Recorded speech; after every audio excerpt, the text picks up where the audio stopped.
क्या भगवान भी बीमार पड़ सकते हैं? अगर नहीं, तो फिर जगन्नाथपुरी में हर साल ऐसा क्यों होता है कि भगवान जगन्नाथ को 15 दिनों तक बुखार लगा रहता है, मंदिर के कपाट भी बंद रहते हैं और भक्तगण दर्शन तक नहीं कर पाते?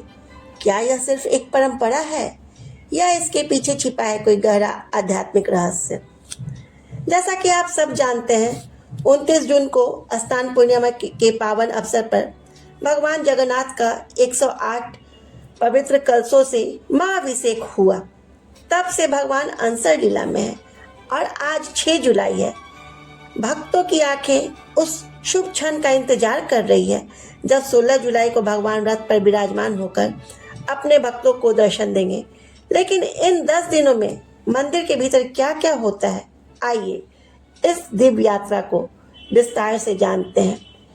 वीडियो के अंत में मैं आपको रथ यात्रा से जुड़ी एक ऐसी मान्यता के बारे में बताऊंगी जिसे बहुत कम लोग जानते हैं, इसलिए अंत तक हमारे साथ बने रहिए। भगवान जगन्नाथ को भगवान श्री कृष्ण का सार्वभौमिक स्वरूप माना जाता है। पूरी धाम 4 धामों में से एक है।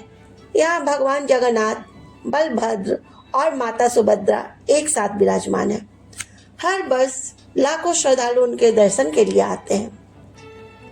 रथ यात्रा से पहले स्नान पूर्णिमा का पर्व मनाया जाता है। इस दिन भगवान का 108 पवित्र कलशों के जल से महाअभिषेक किया जाता है। मान्यता है कि इतने विशाल स्नान के बाद भगवान को ज्वर हो जाता है। भगवान 15 दिनों तक विश्राम करते हैं। इस अवधि को अंसर कहा जाता है। मंदिर के पुरोहित भगवान की सेवा वैद्य की तरह करते हैं। उन्हें आयुर्वेदिक औषधियाँ, फल और हल्का भोग अर्पित किया जाता है। इस दौरान आम भक्तों के दर्शन बंद रहते हैं। भगवान सर्वशक्तिमान होते हुए भी अपने भक्तों के लिए मानव जैसी लीलाएं करते हैं। वे जन्म लेते हैं, भोजन करते हैं, विश्राम करते हैं और इस परंपरा में ज्वर भी स्वीकार करते हैं। इसका संदेश है कि भगवान भक्तों के सुख दुख से जुड़े हैं और उनके प्रेम को स्वीकार करते हैं। 15 दिनों बाद भगवान स्वस्थ माने जाते हैं। इसके बाद नव यौवन दर्शन होता है। फिर विश्व प्रसिद्ध रथ यात्रा में भगवान स्वयं भक्तों के बीच आते हैं। यह इस बात का प्रतीक है कि भगवान अपने भक्तों से मिलने स्वयं निकलते हैं।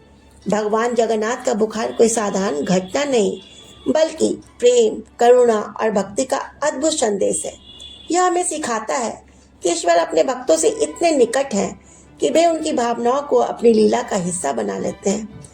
अगर आपको यह जानकारी पसंद आई तो वीडियो को लाइक करें, चैनल को सब्सक्राइब करें और कमेंट में श्रद्धा से लिखें, जय जगन्नाथ।